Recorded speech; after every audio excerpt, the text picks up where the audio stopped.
બોલો સદગુરુ મહારાજની જય. આપણે આવી ગયા છીએ એક કયું ગામ છે? અમરાપરમાં. ત્યાં એક સંતના દર્શન કરી અને સતી હંસોયામાનો આશ્રમ. ત્યાં એક મહાત્માને આપણે કહીએ કે મહાત્મા, આપણે એક સમાજ કલ્યાણ માટે તમે જે કાંઈ સંદેશો દેવા માંગતા હોય, સત્સંગ રૂપી, જ્ઞાન રૂપી, વૈરાગ, ભક્તિ, જે તમને યોગ લાગે, બોલો સદગુરુ મહારાજની જય. ये थान चौबीसी में है, अमरापुर गांव में माता अनसुईया का आश्रम है। ये बहुत प्राचीन है। ये हमारी 3-4 पीढ़ी से यहाँ भजन कर रहे हैं। हाँ, जगत के कल्याण हेतु ही भजन करते हैं साधु तो हैं। इसमें कोई वो नहीं है, जो है जितना जगत का कल्याण हो सके आशीर्वाद देते रहते हैं। जगत खातिर ही भोजन चल रहा है और जो है सेवा चल रही है हैं। चाहे माता जी अनसुईया है ना, ये जो है बहुत जो है शक्तिमान माता है। ब्रह्मा विष्णु महेश को बालक बनाया इन्हें, क्या? हाँ, ये दत्तात्रेय भगवान है ना यहाँ पर गिर में, तो यहाँ माता जी आई थी। तो ये हमारी 4 पीढ़ी हो गई यहाँ भजन करते करते, जिससे लोग आते हैं दर्शन मेला करने। और हम सब साधु संत जितना है जगत कल्याण के लिए लगे हुए हैं, क्या कि भक्तों का भला होना चाहिए, किसी प्रकार से कल्याण होना चाहिए, क्या जैसे। और साधुओं का बैराग जो है ये सीख गया हुआ करते हैं कि नहीं। और क्या है, हमारी जितनी पीढ़ी थी यहाँ पर 3-4 पीढ़ी के मंदिर बने हुए हैं पूरे। हम लोग तपस्वी मूर्ति हैं, वैष्णव साधु हैं। तो वैष्णव साधु जगत खातिर ही जो कुछ करते हैं, जो करते हैं, क्या देश खातिर ही करते हैं, भगत जगत खातिर ही करते हैं। उसके उद्धार हाथों कहीं ना कहीं करते रहते हैं कुछ न कुछ, ठीक है। और क्या बोलें, यही है। और हमारे यहाँ ये पंचाल में त्रिनेत्र का मेला लगता है। ये साल के 12 मास माता अनसुईया के पास लोग आते जाते रहते हैं दर्शन करने खातिर।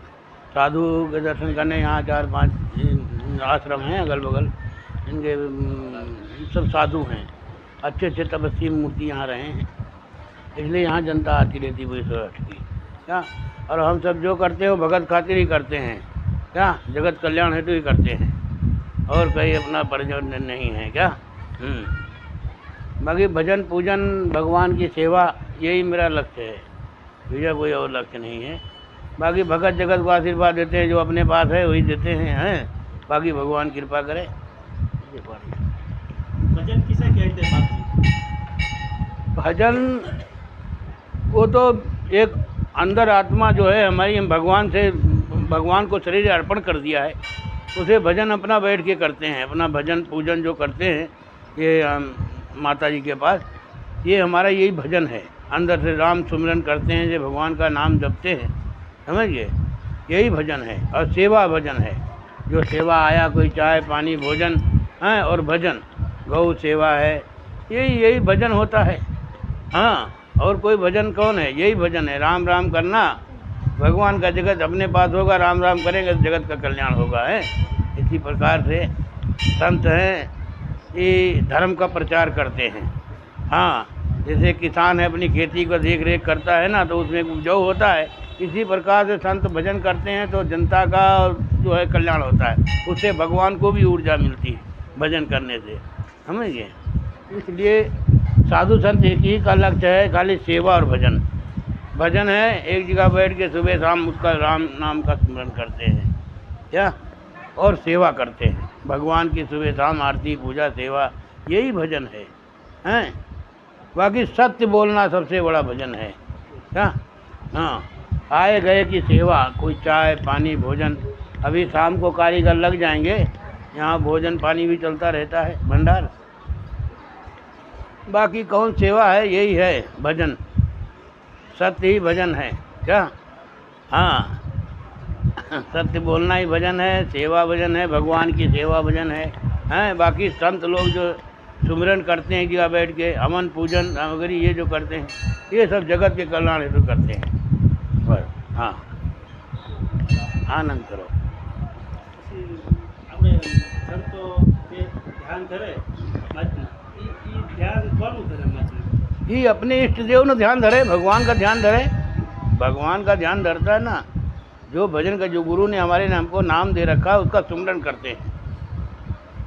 हाँ, जो गुरु ने हमारे हमको नाम दे रखा है, बोले बच्चा राम राम जपना, क्या भगवान का नाम लेना, उसी हिसाब से अपना उसका सुमरन करते हैं, उसका राम नाम जपते हैं, उससे अगर जगत का उद्धार होता है। क्या और कुछ नहीं है इसमें, भजन ही सार है, भजन और भोजन। हाँ, जो गौ सेवा जन सेवा को आए नु चाय पानी पावानू, आश्रम की देख रेख रखवानू, भगवान की सुबह शाम आरती पूजा सेवा करवानू, यही भजन है। बीजू कौन भजन है? यही भजन है।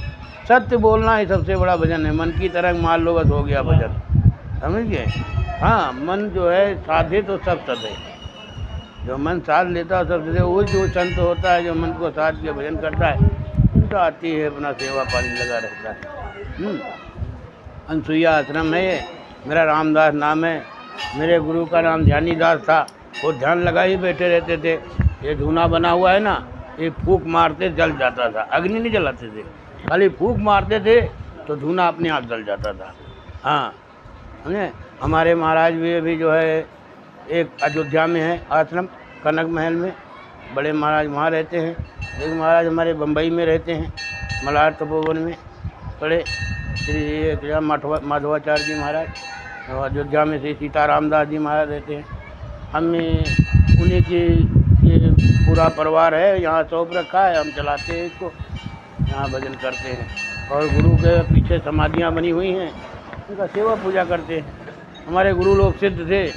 अभी हम तो कुछ नहीं हैं, हम तो खाली भजन करते हैं, सेवा करते हैं। पर हमारे गुरु ऐसे थे, किसी को जो बोल देते थे वो हो जाता था। हाँ, ऐसे महाराज हमारे, ऐसे हमारे बड़े बड़े संत हैं। हमारे महाराज हैं, बम्बई में रहते हैं। एक वाणी बोल देंगे ना, वो सत्य हो जाएगा। अयोध्या में रहते हैं, वो कुछ बोल दे, एक तो बोलते नहीं कुछ, और बोल देंगे तो सत्य हो जाएगा ना। यहाँ जो है मोदी जी भी उनके पास आते हैं, बड़े संत हैं। हाँ, इनका बड़ा परिवार। डाकोर हमारी गद्दी है, डाकोर है ना, डाकोर में गद्दी हमारे दाऊ जी मंदिर हमारा है। इसी प्रकार भारत में कोने कोने में हमारे मंदिर है, और हर जगह जो है यही हवन पूजन भजन चलता रहता है। इसी से जगत कल्याण होता है और भगवान का नाम सुमिरन। फिर संत का भी जो कोई कार्य नहीं है, एक ही कार्य है। क्या? श्री सीताराम नाम महाराज की जय। आपने बोला तो मन के तरंग मार दे बस हो गया भजन। हाँ, तो हाँ। मन के तरंग मारने के लिए क्या करना पड़ता है बाप जी? मन जिसके पास ज्ञान है वो मन का अंकुश ज्ञान ही लगा सकता है। मन बड़ा चंचल है, मन जो है बहुत चंचल है। मन तो बहुत कुछ कहता है, ये भी कालू दिव्या है ना, मन बहुत कुछ कहता है। मन क्या नहीं कराता है, सब मन ही कराता है। इसलिए मन को मारा तो वही साधु भजन करेगा। नहीं, मन कैसे लंबो लंबो करेगा ना, मन है ना, तो कहाँ गड्ढे में ले जाए गिरा दे, समझिए? मन ही सब करता है। आत्मा जो है वो तो परमात्मा से मिलन होती है, पर मन है पहले निकल जाता है। बोले पड़ा है पर बोलता नहीं है। क्या बोलता कौन है? मन। आत्मा परमात्मा है, समझ गए?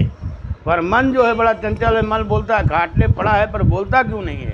बोल नहीं रहा है, बोला कोमा में चला गया है। तो मन चंचल है ना, वो डर के निकल जाता है, समझ गए? मन निकल गया। आत्मा है, आत्मा वो परमात्मा आत्मा है। तुम्हारी यहाँ आए हो ना, कभी ऐसी जगह जाओगे आप, ऐसा लगेगा आपको कि हम यहाँ कभी आए, कभी गए नहीं हो, पर ऐसा लगेगा कि यहाँ हम कभी आए हुए हैं, समझ गए बात? तो ये मन अंदर की आत्मा जो है वो पहले से उसको देख रखा। आत्मा नहीं, माया मरे न मन मरे, मर मर जाए शरीर, समझ गए? ये आत्मा मरती नहीं। मन जो है बड़ा चंचल है। मन को हाथी जैसी लगाम, जैसे अंकुर नहीं लगा हाथी को लगाते हैं, उससे ज्ञान होता है, वो फिर मन पर अंकुर लगता है। नहीं, मन को मारना बहुत कठिन काम। मन को साधुए मार सकते हैं जो खड़े होकर तपस्या करें। मन तो बड़ा कहता है ये भी खा ले वो भी करे, नहीं।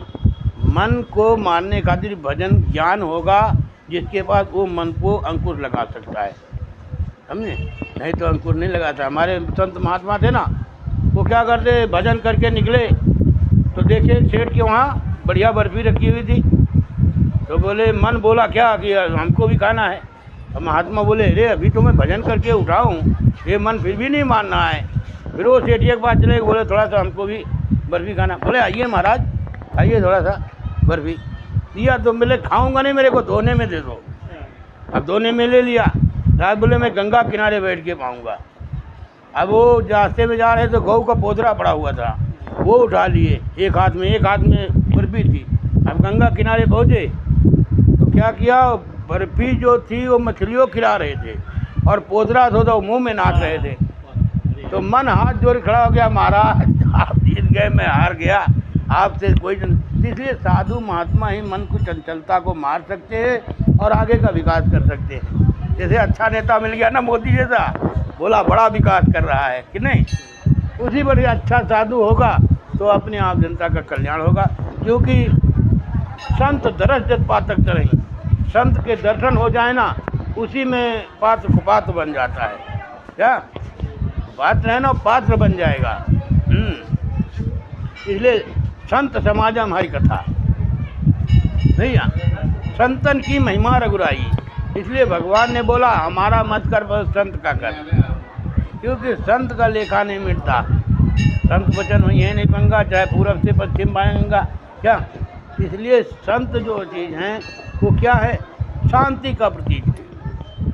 हमने वो भजन में अपने लिए थे, दीन दुनिया से कोई मतलब ना आया, उनसे आया तो भजन कर दिया, अगर देखा क्या मानो से तो आशीर्वाद देने की जरूरत नहीं है। अच्छा संत है, सूर्य भगवान निकलते हैं ना तो उनके आकस्मात किरणें आपके ऊपर पड़ने लग जाती हैं। उसी प्रकार से संत आपको मिलेंगे, उनकी ऊर्जा अपने आप आपको आ जाएगी कि संत मिलेंगे तो आपका माथा झुकेगा। समझ गए बात। इसलिए संतों को दर्शन से ही पाप मुक्त हो जाते हैं।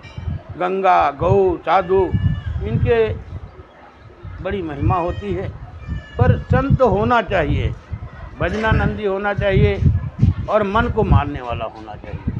भगवान उसी पर कृपा करते हैं जो धर्म का प्रतीक होता है। समझिए, क्योंकि धर्म के ही साथ भगवान रहते हैं। समझ गए। भगवान कहाँ थे, महाभारत हुआ ना तो भगवान युधिष्ठिर के उसमें थे, शिविर में, क्योंकि वहीं धर्म था। समझ गए बात। इसलिए जहाँ है भगवान है, जहाँ वहीं धर्म है, और जहाँ दया है वहीं धर्म है, और जहाँ दया नहीं वहाँ धर्म नहीं है, और जहाँ दया है वहीं धर्म है, और जहाँ धर्म है वहीं भगवान है। हाँ, क्योंकि दया का ही, धर्म का प्रतीक ही भगवान है। धर्म नहीं है तो दया नहीं है तो भगवान कहाँ है, ये नहीं माने ना। इसलिए संत ये शरीर है ना, हमने भगवान को अर्पण कर दिया है। सुबह से 24 घंटा काम है, एक ही भगवान की सेवा, भगवान का पूजन, भगवान का भजन, दूसरा कोई लक्ष्य नहीं है। समझिए। आए गए खातिर अभी आश्रम है ना चलाने खातिर, भगत आया भाई चाय भी पाना है, भगत आया है गौ बांधी उसको भोजन भी देना है। समझ गए। लेकिन पहले में ऐसा कुछ नहीं आता था, पहले एक जगह बैठ के भजन ही करते थे, गौ ना बाची ना कोई दुनिया से मिलना, खाली भजन करना। पर भजन करने आए थे पर कपास पीसने लग गए क्यों? क्योंकि गाची बाची ये सब दुनियादारी पड़ गई ना, उसमें सब करना पड़ता है। धर्म में जो आता है सब करना पड़ता है। हम आए आपको ना मिले, आपको जल पानी ना मिला, अभी धर्म का बात क्या है।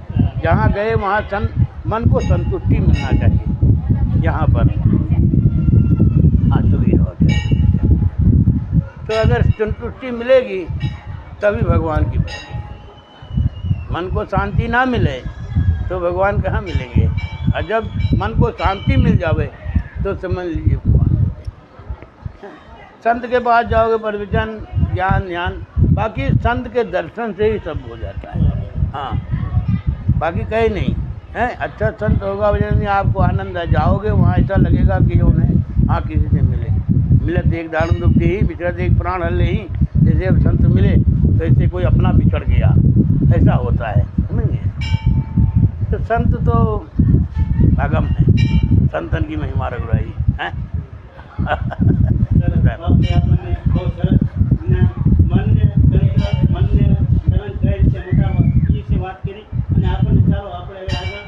આશ્રમના દર્શન કરી, આશ્રમમાં જે જે બાપુના વ્યવસાય કરે છે એના દર્શન કરીએ. બાકી આપણને ઘણું બધું સમજાય છે.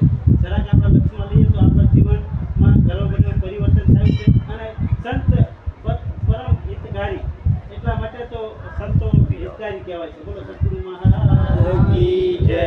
ચાલુ રાખવા લઈ લો. બધા અંદર દર્શન કરાવી આપણા આશ્રમમાં. हाँ बिल्कुल कराओ। લઈ લો. ચીન લઈ લે બેટા એમને એમને એમ લઈ. બોલો સદગુરુમાં. હાલો હવે આપણે આગળ આશ્રમના દર્શન કરીએ.